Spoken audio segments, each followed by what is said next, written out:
Morning students, welcome in YouTube channel. आप सभी का स्वागत है यूट्यूब चैनल पे।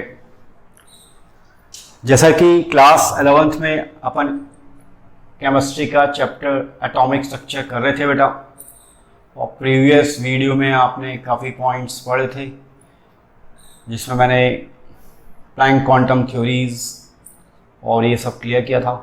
आई थिंक आपने शायद उसको रीड भी किया होगा, नहीं हो तो कर लेना। मेरा आपसे बार बार आपसे पोलाइटली रिक्वेस्ट कर रहा हूँ। आज हम कुछ एटॉमिक स्ट्रक्चर के अंदर कुछ टर्म्स पढ़ेंगे। अब कुछ टर्म्स में जो है, एक वेवलेंथ है, फ्रीक्वेंसी है, वेलोसिटी है, वेव नंबर है, और एक और होती है जिसको हम कहते हैं एम्पलीट्यूड। तो ये कुछ टर्म्स और यूज की जाती हैं एटॉमिक स्ट्रक्चर के अंदर। जैसा कि आपने प्रीवियस वीडियो में भी पढ़ा होगा, क्लास 9th में पढ़ा था बेटा आपने, कि ये आपका एक पार्टिकल है जो मूव कर रहा है, ठीक।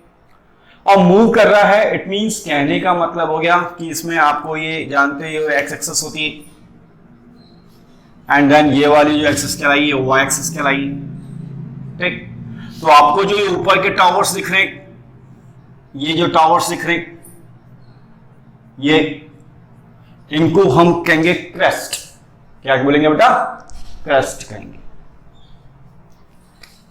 नीचे वाले जो आपको ये टावर्स दिख रहे हैं, ये इनको हम क्या बोलेंगे बेटा? ट्रफ। थोड़ा प्रोनाउंसिएशन देखना। ऊपर वाले टावर क्रेस्ट और नीचे वाले टावर जो दिख रहे हैं वो आपको क्या कहलाएंगे? किस चीज को रिप्रेजेंट करेंगे? ट्रफ को रिप्रेजेंट करेंगे। ठीक है बेटा, क्लियर हो ना? ठीक है। सबसे पहले हम देखते हैं क्रस्ट और एक ट्रफ। तो ऊपर वाला टावर क्रस्ट, नीचे वाले टावर ट्रफ। सबसे पहले वर्ड यूज किया गया है बेटा वेवलेंथ। अब सबसे आपने नाम तो सुना होगा कई बार, किसा है इस लाइट की वेवलेंथ इतनी होती है, रेड कलर की वेवलेंथ इतनी होती है, वायलेट कलर की वेवलेंथ ये होती है। पर मींस वेवलेंथ एक्चुअली है क्या? किस चीज को रिप्रेजेंट कर रही है वेवलेंथ? तो वेवलेंथ में हम देखते हैं किस चीज को रिप्रेजेंट कर रही है बेटा। तो आप मैथ्स में पढ़ते हो कि ये टू कॉन्जिक्यूटिव या टू सक्सेसिव, टू कॉन्जिक्यूटिव या टू सक्सेसिव, ये जो क्रस्ट है, ये क्रस्ट, टू कॉन्जिक्यूटिव क्रस्ट या टू सक्सेसिव क्रस्ट के बीच की जो ये डिस्टेंस है, ये जो डिस्टेंस है और ये जो डिस्टेंस है, तो ये दोनों दो टावर है, ये क्रस्ट है, इनके बीच की डिस्टेंस, ये टू कॉन्जिक्यूटिव, ये आपकी क्रस्ट दिख रही है, इनके बीच की जो डिस्टेंस है, उस डिस्टेंस को हम किस नाम से रिप्रेजेंट करेंगे? वेवलेंथ से। तो टू कॉन्जिक्यूटिव क्रस्ट या टू कॉन्जिक्यूटिव सक्सेस के बीच की जो डिस्टेंस है वो किसको रिप्रेजेंट कर रही है? वेवलेंथ को रिप्रेजेंट कर रही है। यानी कुल मिला के वेवलेंथ किस चीज को रिप्रेजेंट करती है? डिस्टेंस को रिप्रेजेंट करती है। और डिस्टेंस को रिप्रेजेंट करने के लिए जो एटॉमिक स्ट्रक्चर में जो टर्म्स यूज की गई है उसको हम क्या कह रहे हैं? वेवलेंथ। तो टू कॉन्जिक्यूटिव क्रस्ट या टू सक्सेसिव क्रस्ट के बीच की जो डिस्टेंस है, दैट्स वो किसको रिप्रेजेंट करेगी? वेवलेंथ को रिप्रेजेंट करेगी। तो देख ही रहे, ऊपर वाला टावर क्रस्ट, नीचे वाला टावर ट्रफ। अब बात होती है ऊपर वाले टावर की ही एक क्रस्ट जो है डिस्टेंस, ये कॉन्जिक्यूटिव क्रस्ट जो है रिप्रेजेंट करेगी आपकी वेवलेंथ को। नहीं, मैंने बोला है टू सक्सेसिव या टू कॉन्जिक्यूटिव क्रस्ट के बीच की डिस्टेंस, तो भी वो वेवलेंथ है। या यूं हम बोले बेटा दो कॉन्जिक्यूटिव क्रस्ट या टू सक्सेसिव ट्रफ के जो बीच की डिस्टेंस है, तो ये भी किस चीज को ही रिप्रेजेंट करेगी? वेवलेंथ को रिप्रेजेंट करेगी। और वेवलेंथ को जो रिप्रेजेंट किया जाता है उसको हम कहते हैं लैम्ब्डा। थोड़ा प्रोनाउंसिएशन ध्यान रखना, लैम्ब्डा। तो लैम्ब्डा जो है वो वेवलेंथ को रिप्रेजेंट कर रहा है। वेवलेंथ एक्चुअली है क्या? टू सक्सेसिव क्रस्ट या टू कॉन्जिक्यूटिव क्रस्ट के बीच की डिस्टेंस, या यूं बोले टू ट्रफ के कॉन्जिक्यूटिव या सक्सेसिव के बीच की जो डिस्टेंस है वो भी किसको रिप्रेजेंट करेगी, वेवलेंथ। और वेवलेंथ को किस में रिप्रेजेंट किया जाता है बेटा, लैम्डा से उसको रिप्रेजेंट करते हैं। इतना क्लियर? तो यानी डिस्टेंस को रिप्रेजेंट करने के लिए लैम्डा। आगे देखना बेटा, लैम्डा की कई यूनिट होती हैं। एक डिस्टेंस है तो एक मीटर भी होगी बेटा, एक सेंटीमीटर भी होगी, एक पिकोमीटर भी होगी, एक और होती है एंगस्ट्रॉम। थोड़ा इस वर्ड का प्रोनाउंसिएशन झांकना, मैंने स्पेलिंग लिख दी एंगस्ट्रॉम, ए बना के ऊपर डिग्री बना देनी है, तो वो एंगस्ट्रॉम को रिप्रेजेंट करेगा। तो लैम्डा जो है वेवलेंथ को रिप्रेजेंट कर रहा है। इसकी यूनिट मीटर, सेंटीमीटर, पीएम मतलब पिकोमीटर और ए डिग्री मतलब एंगस्ट्रॉम। इसमें कुछ वैल्यूज है बेटा जो एक दूसरे में कन्वर्ट होती हैं, आपको न्यूमेरिकल्स में हेल्प करेंगी। फॉर एग्जांपल 1 एंगस्ट्रॉम में कितने मीटर होंगे, 10 की पावर -10 मीटर। यानी एक एंगस्ट्रॉम हो रहा है तो उसके अंदर मीटर कितने होंगे, 10 की पावर -10 मीटर। यदि 1 एंगस्ट्रॉम है तो उसके अंदर सेंटीमीटर होंगे 10 की पावर -8, सेंटीमीटर 10 की पावर -8 और मीटर कितने होंगे 10 की पावर -10 मीटर। ये 1 एंगस्ट्रॉम में। 1 nm, nm मीन्स नैनोमीटर, थोड़ा वर्ड याद रखना, nm मीन्स नैनोमीटर, और 1 नैनोमीटर में कितने मीटर होंगे, 10 की पावर -9 मीटर। 1 नैनोमीटर इज इक्वल टू 10 की पावर -9 मीटर होते हैं, ये ध्यान रखना बेटा। और 1 पिकोमीटर में कितने मीटर होंगे, 10 की पावर -12 मीटर। ये मैंने इसलिए आपको वैल्यूज बताई हैं क्योंकि जब आपको सीबीएसई में या एमपी बोर्ड में जब आपको न्यूमेरिकल्स कराएंगे तो न्यूमेरिकल्स के अंदर आपको फिर वैल्यू पुटअप करनी पड़ेगी।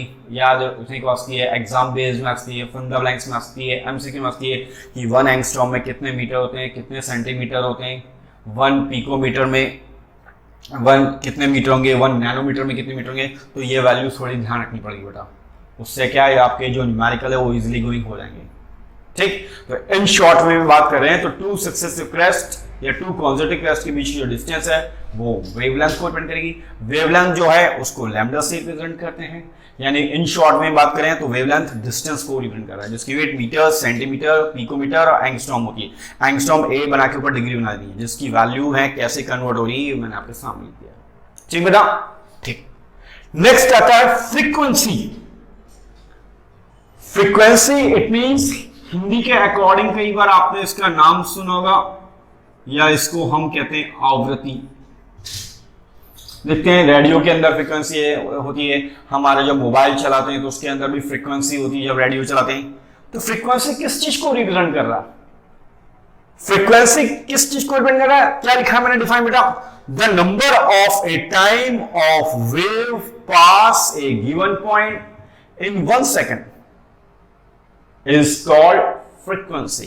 एक बार सुनो, ध्यान सुनना बेटा, the number of a time of a wave pass a given point in 1 second is called frequency। यानी कहने का मतलब गया कोई भी वेव एक फिक्स्ड पॉइंट तक कितने बार पास हो रही है, कितने बार गुजर रही है, इट मींस वो जो नंबर ऑफ जो वेव्स होगी जो 1 सेकंड में कितने बार पास हुई, कितने बार गुजरी एक पॉइंट से दूसरे पॉइंट तक, इट मींस वो फ्रीक्वेंसी को रिप्रेजेंट करती है।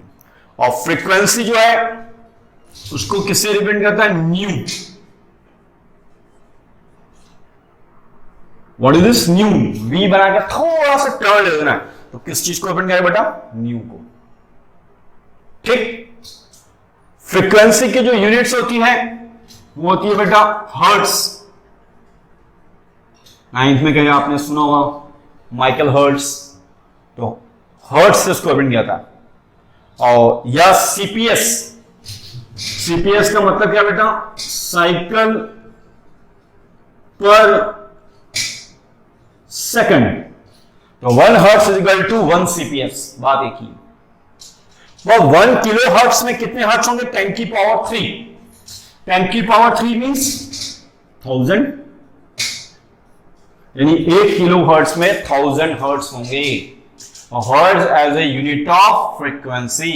और फ्रीक्वेंसी क्या है कि एक पॉइंट, फिक्स पॉइंट से कोई भी जो नंबर ऑफ जो वेव्स है वो कितने बार पास हो रही है वो उसकी क्या कहलाएगी, फ्रीक्वेंसी। फ्रीक्वेंसी को न्यू से रिप्रेजेंट करते हैं जिसकी यूनिट हर्ट्ज या एसजेड होती है। या इसको सीपीएस साइकिल पर सेकंड में भी इसको रिप्रेजेंट करते हैं। 1 किलोहर्ट्ज में 10 की पावर 3 हर्ट्ज होंगे यानी 1000 होंगे। और 1 MHz का मतलब था 1 मेगाहर्ट्ज, के मतलब किलोहर्ट्ज, एम मतलब मेगाहर्ट्ज। और 1 मेगाहर्ट्ज में कितने हर्ट्ज होंगे बेटा? 10 की पावर 6। तो 10 की पावर 6 हर्ट्ज हो रहे हैं, एक मेगाहर्ट्ज होगा। 10 की पावर 3 हर्ट्ज हो रहे हैं, 1000 हो रहे हैं, तो किलोहर्ट्ज होगा। यानी कुल मिला के इन शॉर्ट में बात करें तो hertz as a unit of frequency. तो जहां भी न्यू वर्ड आए तो आपके मन में एकदम क्लियर हो जाना चाहिए कि वो किस चीज को डिपेंड कर रहा है? फ्रीक्वेंसी। जहां लैम्डा आ रहा है इट मींस वो किस चीज को डिपेंड कर रहा है? वेवलेंथ को डिपेंड कर रहा है। और वेवलेंथ इट मींस डिस्टेंस को डिपेंड करेगा।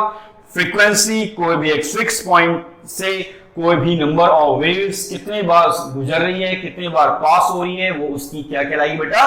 फ्रीक्वेंसी कहलाएगी। फ्रीक्वेंसी को किससे रिप्रेजेंट करेंगे? न्यू से रिप्रेजेंट करेंगे। इतना क्लियर? और ये वैल्यू थोड़ा ध्यान रखना बेटा। नेक्स्ट आता है वेलोसिटी। बहुत आपने पढ़ा है velocity, initial velocity, final velocity, 9th में बहुत न्यूमेरिकल्स भी पढ़े हैं। ठीक, तो वेलोसिटी क्या है? The distance travelled by wave in 1 second.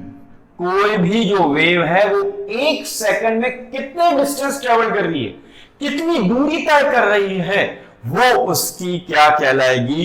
Velocity. एक बार और सुनो बेटा। The distance travelled by A wave in 1 second is called velocity. कोई भी वेव 1 सेकंड में कितनी दूरी तय कर रही है, कितना डिस्टेंस ट्रेवल कर रही है, वो उसकी क्या कहलाएगी? वेलोसिटी। और वेलोसिटी को हम किससे रिप्रेजेंट करेंगे? c से। तो वेलोसिटी ऑफ जो लाइट है वो कितनी होगी बेटा? 3.0 इंटू 10 की पावर 8 मीटर पर सेकंड। ये थोड़ा ध्यान रखना, वेलोसिटी ऑफ लाइट को है 3.0 इंटू 10 की पावर 8 मीटर पर सेकंड। ये वेलोसिटी ऑफ लाइट है। इतना क्लियर? ये थोड़ा ध्यान रखना बेटा।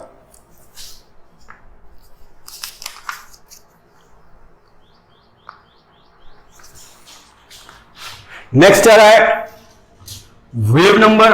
वेव नंबर को डिपेंड करेंगे v से। और you know very well wave number को हम v से डिपेंड कर रहे हैं। ऊपर एरो एक्सप्रेशन है, इट मींस वो कैसी क्वांटिटी है? स्केलर या वेक्टर?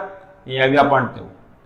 इसमें डायरेक्शन और magnitude as well as both are present. तो यू नो वेरी वेल आप जानते हो कैसी क्वांटिटी है, और जैसी क्वांटिटी होगी उसके अकॉर्डिंग उसको हम एरो से डिपेंड कर रहे हैं। ये थोड़ा ध्यान रखना। और एरो का मतलब क्या होता है बेटा? कि ये डायरेक्शन को डिपेंड करता है, ये मैग्नीट्यूड को डिपेंड करता है। तो मैग्नीट्यूड और direction as well as both are present. तो विच टाइप ऑफ क्वांटिटी? आप अंडरस्टूड हो, मेरे को बताने की जरूरत नहीं है, बार बार हर चीज मैं नहीं कहूंगा। ठीक, आपको थोड़ा रिवाइज भी करना पीछे का। तो वो किसको डिपेंड करेगा बेटा? Wave number. तो वेव नंबर को v से डिपेंड करेंगे, जिसके ऊपर ऐसे एरो का निशान बनाएंगे। और वेव नंबर क्या है एक्चुअली? वेव नंबर में अपने डिफाइन की, wave number of A wave is the number of wavelength distance per unit length. यानी कुल मिला के अपन बात करें वेव नंबर क्या है? कि कोई भी वेवलेंथ है वो पर यूनिट टाइम में कितनी लेंथ को कवर कर रही है, वो वेव नंबर। यानी फॉर्मूला हम देखें बेटा तो v is equal to c by lambda. c for velocity of light, lambda it means wavelength. तो इन दोनों का जो अपॉन होगा c by lambda it means wave number depend करेगा। और वेव नंबर जो है उसको हम किससे डिपेंड करेंगे? v से रिप्रेजेंट करेंगे। और उस पे एरो का निशान बना रहे हैं। तो कैसी क्वांटिटी है वो आप लोगों को मालूम है। ठीक, 9 से अपन 10th और 10 से 11th में गए, थोड़ा बार पिछले का भी रिवाइज कर लेना बेटा। तो इट मींस जिसके ऊपर मैग्नीट्यूड और direction as well as both are present, it means which type of quantity? सोच के बताना। ठीक, तो ये आपका हो गया वेवलेंथ, एक हो गया फ्रीक्वेंसी, एक हो गया वेलोसिटी, एक हो गया वेव नंबर। लास्ट एक और पॉइंट आ रहा है बेटो जिसको हम कह रहे हैं एम्पलीट्यूड। यू नो एम्पलीट्यूड, कहीं नाम सुनो, एम्पलीट्यूड सुन लो बेटा। ये आपके क्रेस्ट है, ये आपका ट्रफ है, ये आपकी मेन एक्सिस, ये मेन एक्सिस। ठीक बेटा, तो मेन एक्सिस से यहां से यहां तक क्रेस्ट की जो हाइट होगी वो रिप्रेजेंट करेगी किसको? एम्पलीट्यूड को। या अदर लैंग्वेज बोलते हैं मेन एक्सिस से ट्रफ की जो यहां से तक क्या व्हाट इज दिस डेप्थ, वो भी किसको रिप्रेजेंट करेगी?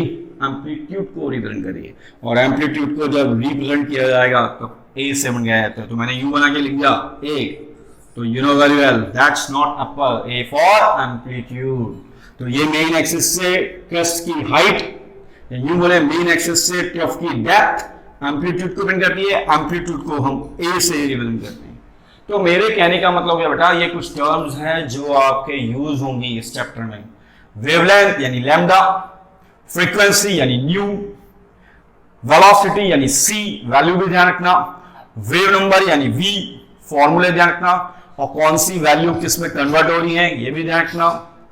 और एक है एम्पलीट्यूड, एम्पलीट्यूड का मीनिंग और सुन लो, मेन एक्सिस से क्रेस्ट की हाइट वो भी एम्पलीट्यूड को रिप्रेजेंट करेगी, या यूं बोलते हैं मेन एक्सिस से ट्रफ की जो डेप्थ है वो भी एम्पलीट्यूड को रिप्रेजेंट करेगी। इतना क्लियर? कुछ डाउट है तो पूछ लो। मेरा आपसे पोलाइटली रिक्वेस्ट है बार बार कि आप वीडियो को पूरा वॉच कीजिए और अपने फ्रेंड्स में शेयर कीजिए और सब्सक्राइब कीजिए, ताकि जो भी नया लेटेस्ट वीडियो जो आपको इजीली अवेलेबल हो जाए। ठीक बेटा, तो इसको फेयर कर लो और कुछ डाउट है तो पूछ लो।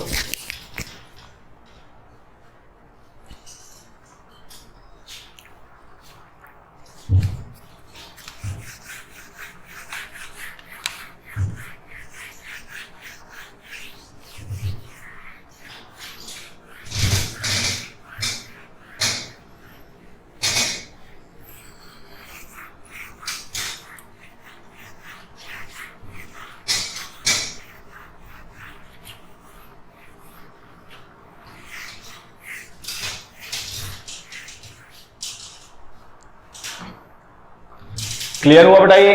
ठीक है बेटा, नेक्स्ट आज हम पढ़ रहे हैं एक और पॉइंट जिसको हम कह रहे हैं एक ऑर्बिट, और एक होता है बेटा ऑर्बिटल। दोनों आपने कहीं वर्ड सुने होंगे, नहीं है तो आपके लिए एकदम अननोन वर्ड है, पर ध्यान सुनना। पर आई थिंक ऑर्बिट्स के बारे में तो आपने पढ़ा है, बोहर्स मॉडल के अंदर पढ़ा हुआ, कहीं वर्ड यूज आया हो, जिसको शेल्स कह रहे थे, यू नो वेरी वेल, सब शेल्स कह रहे थे, क्लास कह रहे थे। तो यू नो वेरी वेल आपने ये थोड़ा इनके बारे में कहीं तो पढ़ा है साइंस की बुक्स में, क्लास 9th में। ठीक है, अब आज इसको मैं थोड़ा क्लियर करता हूँ, ध्यान से समझना और ध्यान से इसको पूरा कंसंट्रेशन बोर्ड पे रखना। सबसे पहले हम बात करते हैं बेटा ऑर्बिट।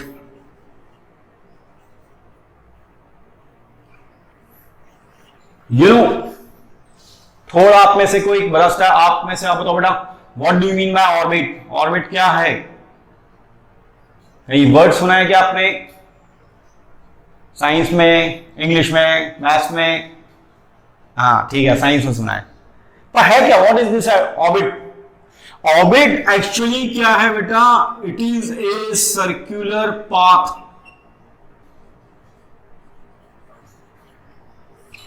कैसा पाथ है? सर्कुलर पाथ है। ऐसा पाथ जहां पे इलेक्ट्रॉन अपनी एक्सिस पे रिवॉल्व कर रहा है।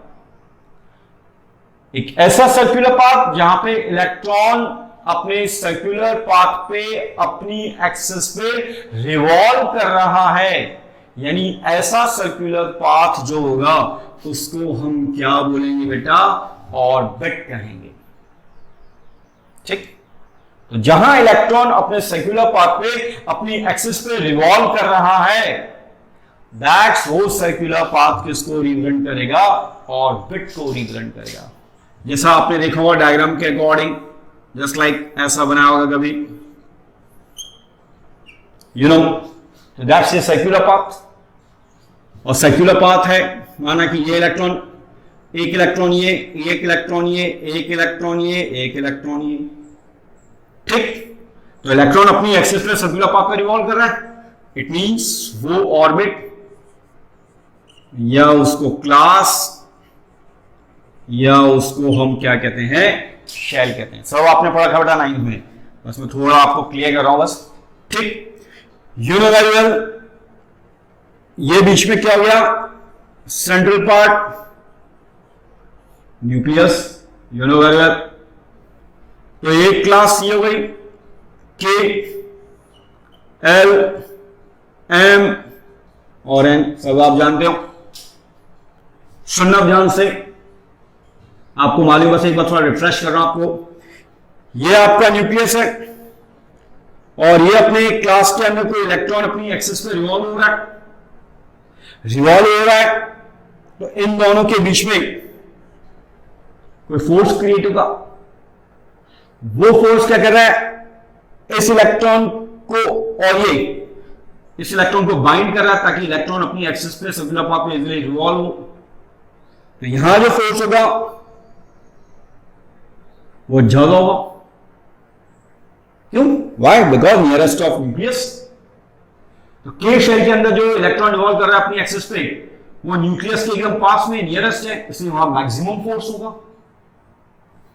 परंतु जैसे नेक्स्ट शेल में गए एल में, तो वहां पे फोर्स ऑफ अट्रैक्शन थोड़ा कम हो जाएगा, वाई, क्योंकि वो न्यूक्लियस से थोड़ा दूर हो गया। फिर नेक्स्ट क्लास में गए, नेक्स्ट ऑर्बिट में गए एम में, तो वहां फोर्स ऑफ अट्रैक्शन और कम हो जाएगा। तो कहने का मतलब हो गया, जैसे जैसे एवरेज डिस्टेंस बढ़ती जाएगी इलेक्ट्रॉन की उसके न्यूक्लियस से, तो फोर्स ऑफ जो अट्रैक्शन होगा वो कम होगा। तो यानी कहने का मतलब हो गया कि जहां इलेक्ट्रॉन अपने सर्कुलर पाथ पे रिवॉल्व कर रहा है, अपने एक्सिस पे रिवॉल्व कर रहा है, वो सर्कुलर पाथ क्या कहलाएगा बेटा, ऑर्बिट, या उसको शेल कहते हैं, जिसको आपने पढ़ा था के एल एम एन। के के अंदर you know number of electron कितने होंगे, 2, एल के अंदर नंबर ऑफ इलेक्ट्रॉन 8, इसके अंदर 18 एंड यू नो एल। पर अब बात जैसे कैसे है, इसके लिए फॉर्मूला आप लोगों ने पढ़ा 2n², n की वैल्यू 1 पुटअप करेंगे, तो k के अंदर 2, n की वैल्यू 2 पुटअप करोगे तो कितना हो गया 8, 3 पुटअप करोगे, यू नो इसके अंदर पुटअप करोगे, तो ये। तो कहने का मतलब गया, किसी भी शेल्स, किसी भी क्लास, किसी भी ऑर्बिट्स के अंदर इलेक्ट्रॉन की जो फिलिंग होती है, जो डिस्ट्रीब्यूशन जो होता है, वो इस 2n² के अकॉर्डिंग होता है। तो कभी भी ध्यान रखना, ख्याल आपको सब आपने पढ़ा है, के अंदर नंबर ऑफ इलेक्ट्रॉन कैसे आ रहे हैं, एल के अंदर नंबर ऑफ इलेक्ट्रॉन 8 कैसे आ रहे हैं, एम के अंदर 18 और एन के 32, उसकी ये फॉर्मूला 2n²। और 2n² किसको डिपेंड कर रहा है कि जो भी इलेक्ट्रॉन अपनी एक्सिस पे, अपने सर्कुलर पाथ पे जहां रिवॉल्व हो रहा है, this type of process is known as orbit. इतना क्लियर हो गया। शेल भी कहते हैं, क्लास भी कहते हैं। एक बार और क्लियर करो, जैसे आज अपन जानते हैं बेटा, आप 9th में क्लास में थे, 10th में थे, 11th में, वो 11th में आपने साइंस स्ट्रीम या मैथ्स लिए, बायो लिए, तो आप साइंस की क्लास में ही बैठोगे, ऐसा नहीं आप कॉमर्स में बैठ जाओगे या आर्ट्स में बैठ जाओगे।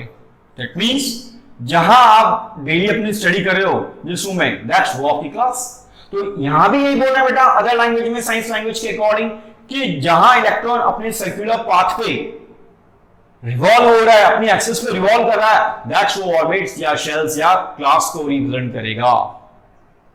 और बोहर ने बताया था कि जहां इलेक्ट्रॉन अपने सर्कुलर पाथ, अपनी एक्सिस पे रिवॉल्व कर रहा है, दैट्स वो किसको रिप्रेजेंट करेगा, ऑर्बिट को रिप्रेजेंट करेगा। ठीक, इतना क्लियर। नेक्स्ट आता है इसके बाद ऑर्बिटल। ऑर्बिट के बाद क्या आता है, ऑर्बिटल। ऑर्बिटल क्या है, maximum finding probability of an electron. जहां maximum finding probability of an electron है, जहां इलेक्ट्रॉन पाए जाने की ज्यादा से ज्यादा पॉसिबिलिटी हो, प्रोबेबिलिटी हो, इट मींस वो किसको रिप्रेजेंट करेगा बेटा, ऑर्बिटल को रिप्रेजेंट करेगा। यू नो मैथ्स में 3 डायमेंशन एक्स वाई जेड जो भी आप पढ़ते हो, तो 3 डायमेंशन के अकॉर्डिंग ये y और ये चलो z ले लो, तो 3 जो डायमेंशन के अकॉर्डिंग का maximum finding probability of an electron, यानी वो किसको डिपेंड करेगी, ऑर्बिटल, जहां सर्कुलर पाथ में इलेक्ट्रॉन रिवॉल्व हो रहा है अपनी एक्सिस पे, वो किसको रिप्रेजेंट करेगा? ऑर्बिट को।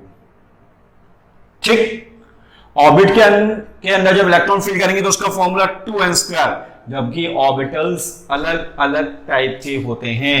जैसे होता है एक बेटा, एक s होता है, एक p होता है, एक d होता है और एक f होता है। और कहा जाता है हर ऑर्बिटल के अंदर नंबर ऑफ जो इलेक्ट्रॉन होंगे वो मैक्सिमम कितने होंगे? 2 होंगे, 2 से ज्यादा नहीं हो सकते। क्लियर? एक भी हो सकता है, 2 होगा, एक होगा तो अनपेयर्ड कहलाएगा, 2 होगा तो पेयर्ड कंडीशन को रिप्रेजेंट करता है। वो आगे सब मैं आपको बताऊंगा। ठीक, तो एक ऑर्बिटल के अंदर ज्यादा से ज्यादा नंबर ऑफ इलेक्ट्रॉन 2 होंगे। ठीक, ऑर्बिटल जो है उनको हम किस में रिप्रेजेंट कर रहे हैं? SPDF। सर ये क्या है? ये क्या कहता हूं, पहला जो ऑर्बिटल्स के यदि हम पढ़ते हैं बेटा, शेप्स, तो एनसीईआरटी में या अदर बुक्स में ऐसा क्वेश्चन आता है, write down the main difference between orbit and orbital. तो ये आप पढ़ लेना, पहले डिफाइन बता देना, ऑर्बिट्स की क्या है, ऑर्बिटल की क्या है। सेकंड, नंबर ऑफ ऑर्बिट्स के अंदर कितने इलेक्ट्रॉन कैसे फिल करेंगे, उसके अंदर कैसे नंबर ऑफ इलेक्ट्रॉन आते हैं, ये बता देना। इसको किस पे, ऑर्बिट्स को किसने प्रपोज किया था? बोर्स ने किया था, जबकि ऑर्बिटल जो मैक्स प्लैंक क्वांटम थ्योरी पर डिपेंड है। तो इट मींस ये आपका ऑर्बिट ऑर्बिटल में डिफरेंस आ सकता है। ठीक बेटा, अब हम पढ़ रहे हैं ऑर्बिटल्स के शेप। पहला है s ऑर्बिटल, सुनना ध्यान से बेटा। सेकंड है p ऑर्बिटल, नेक्स्ट है d orbital and the last है f ऑर्बिटल। तो SPDF, S जो है उसका नाम क्या है? स्फेरिकल। S मतलब स्फेरिकल, वाई? इसका शेप जो है स्फेरिकल है। ठीक, स्फेरिकल है, इट मींस गोल है, that's spherical. What is this? इसको न्यूक्लियस नहीं बोलेंगे बेटा। ठीक, जहां पे इलेक्ट्रॉन जो होगा उसकी प्रोबेबिलिटी 0 होगी, वो सेंट्रल पार्ट, और उसको हम कहेंगे नोड ऑफ प्लानर।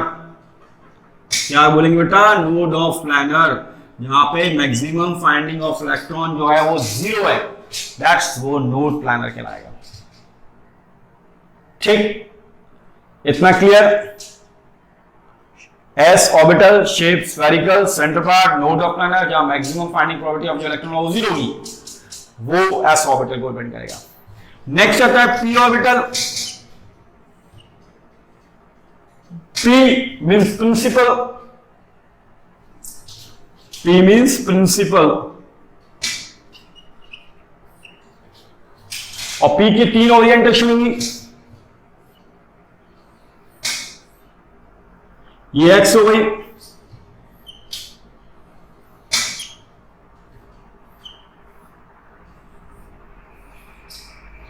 ये y और z। तो p के कितने शेप हो गए? 3 हो गए। ओरिएंटेशन कितनी हो गई? 3 हो गई। जिसको 3 को हम क्या बोलेंगे बेटा? px, py और pz। तो p की कुछ पूछे how many orientation of p orbital, तो 3, px, py और pz। पहली बात तो ये क्लियर। y क्योंकि एक एक्स एक्सिस पे बना रखी है, y एक्सिस पे और एक z पे बना रखी है। p का जो शेप होता है कैसा होगा? Dumbbell shape. ये डंबल, जिम जाते हैं अपन, डंबल करते हैं, तो डंबल शेप जो है वो p की शेप को रिप्रेजेंट करेगा। और how many orbitals? p orbitals की ओरिएंटेशन 3, px, py और pz। और मैंने आपको बताया था कि हर ऑर्बिटल के अंदर नंबर ऑफ जो इलेक्ट्रॉन होंगे 2 होंगे, पेयर में होंगे। 2 है तो पेयर, 1 है तो अनपेयर्ड है। ठीक बेटा, ये px एक्सिस हो गई, py हो गई, pz। Sir what is this? Leaf like structure दिख रहा है, इसे लीव्स बनती, और लीफ लाइक स्ट्रक्चर है, तो इसको हम केमिस्ट्री लैंग्वेज के अकॉर्डिंग इसको हम क्या बोलेंगे बेटा? लोब्स। एक लोब्स बड़ा होगा, एक लोब्स छोटा होगा, एक नेगेटिव है तो एक पॉजिटिव होगा, एक एक्स एक्सिस पे, एक वाई पे और एक जेड पे। तो हर के अंदर दो दो इलेक्ट्रॉन, 2 2 2, तो यानी पी के अंदर टोटल नंबर ऑफ इलेक्ट्रॉन जो हो जाएंगे इस ऑर्बिटल के अंदर कितने हो जाएंगे? 6 इलेक्ट्रॉन। वाई क्योंकि इसकी 3 ओरिएंटेशन है, पी एक्स, पी वाई और एक पी जेड। नेक्स्ट आता है D orbital. D orbital it means D means diffused. D की 5 ओरिएंटेशन है, D X Y, D Y Z, D Z X, D X square minus Y square और D Z square.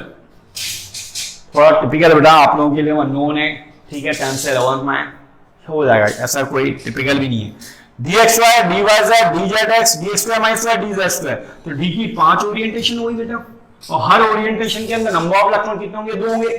तो D के अंदर number of जो electron filling करेंगे तो 5 into 2, यानी टोटल नंबर ऑफ डी के अंदर जो इलेक्ट्रॉन आएंगे वो कितने हो जाएंगे बेटा? 10 हो जाएंगे। और डी का जो शेप है कैसा होगा? Double dumbbell shape. पी का डंबल और डी का डबल डंबल शेप। एक बता देता हूं इसकी ओरिएंटेशन। सबसे पहले डी एक्स वाई, तो ये मेन एक्सिस है, ये एक्स को रिप्रेजेंट करेगा, आगे वाली जो टर्म है वो हमेशा ही आएगी, और ये y को कोऑर्डिनेट चेंज जाएगी, तो ये x और ये y।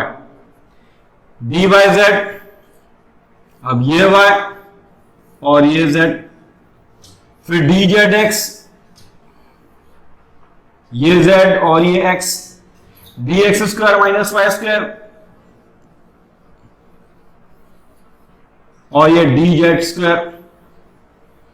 तो डी के 5 ओरिएंटेशन हुए, 5 डायग्राम हुए। तो फर्स्ट जो इसमें लेटर होगा उसके अकॉर्डिंग वो हमेशा वर्टिकल जाएगा, थोड़ा ध्यान रखना। तो हर डी की 5 ओरिएंटेशन है, 5 के अंदर 2 इलेक्ट्रॉन होंगे, तो यानी टोटल नंबर ऑफ इलेक्ट्रॉन 10 होंगे। तो नंबर ऑफ जो एस ऑर्बिटल है उसके अंदर नंबर ऑफ इलेक्ट्रॉन 2, पी के अंदर नंबर ऑफ इलेक्ट्रॉन 6, डी के अंदर नंबर ऑफ इलेक्ट्रॉन 10 और एफ जो है इरेगुलर है उसकी 7 शेप होंगे और हर के अंदर 2 इलेक्ट्रॉन आएंगे। तो एफ के अंदर नंबर ऑफ इलेक्ट्रॉन कितनी फिलिंग करेंगे बेटा? 14 करेंगे। पर एफ आपके सिलेबस में नहीं है, वो आप जो कॉलेज लेवल में आओगे तब आपको कॉम्पिटिटिव एग्जाम फाइट करोगे तब उसके अंदर आपको मिलेगा, वो बात की बात है। तो एस के अंदर नंबर इलेक्ट्रॉन 2 फिल करने हैं, पी के अंदर नंबर इलेक्ट्रॉन 6, वाई क्योंकि पी के 3 ओरिएंटेशन है, पी का जो ऑर्बिटल का जो शेप होता है डंबल शेप होता है, 3 ओरिएंटेशन बनेंगी एक्सिस के according, P X, P Y, P Z. D की 5 ओरिएंटेशन बन रही है, D X Y, D Y Z, D Z X, D X square minus Y square और डी जेड स्क्वायर, जो मैंने आपको डायग्राम भी बता दी है। और हर ओरिएंटेशन, हर शेप के अंदर नंबर इलेक्ट्रॉन 2 होंगे, तो एफ डी के अंदर नंबर इलेक्ट्रॉन 10 होंगे। और डी की जो शेप होगी कैसे होगी बेटा? डबल डंबल शेप होगी। तो ये थोड़ा ध्यान रखना, फिंगर ब्लैंक्स एमसीक्यू में क्वेश्चन आता है कि एस का shape spherical, number electron 2, P का dumbbell shape, 3 orientation, P X, P Y, P Z, P के अंदर नंबर इलेक्ट्रॉन 6, डी के 5 ओरिएंटेशन बनेगी, वो मैंने नाम लिख रखे हैं, डायग्राम में ना रखें, और हर के अंदर 2 इलेक्ट्रॉन, डी के अंदर 10 और डी का shape double dumbbell shape. F irregular 7 shape है और हर के अंदर 2 इलेक्ट्रॉन आएंगे, तो एफ के अंदर टोटल इलेक्ट्रॉन 14। तो ये आपका शेप्स ऑफ ऑर्बिटल। तो इसमें अपन ने क्या पढ़ा? एक ऑर्बिटल में डिफरेंस। आज का ये इंपॉर्टेंट है, कर लेना, एक शेप्स ऑफ ऑर्बिटल भी क्वेश्चन आ सकता है। ठीक बेटा, किसी को डाउट हो तो वो आप कमेंट बॉक्स में करते हैं। बस मेरा आपसे पोलाइट रिक्वेस्ट, पूरे वीडियो को वॉच कीजिए और जो भी डाउट है तो वो आप कमेंट बॉक्स में कर देना। ठीक है, थैंक यू।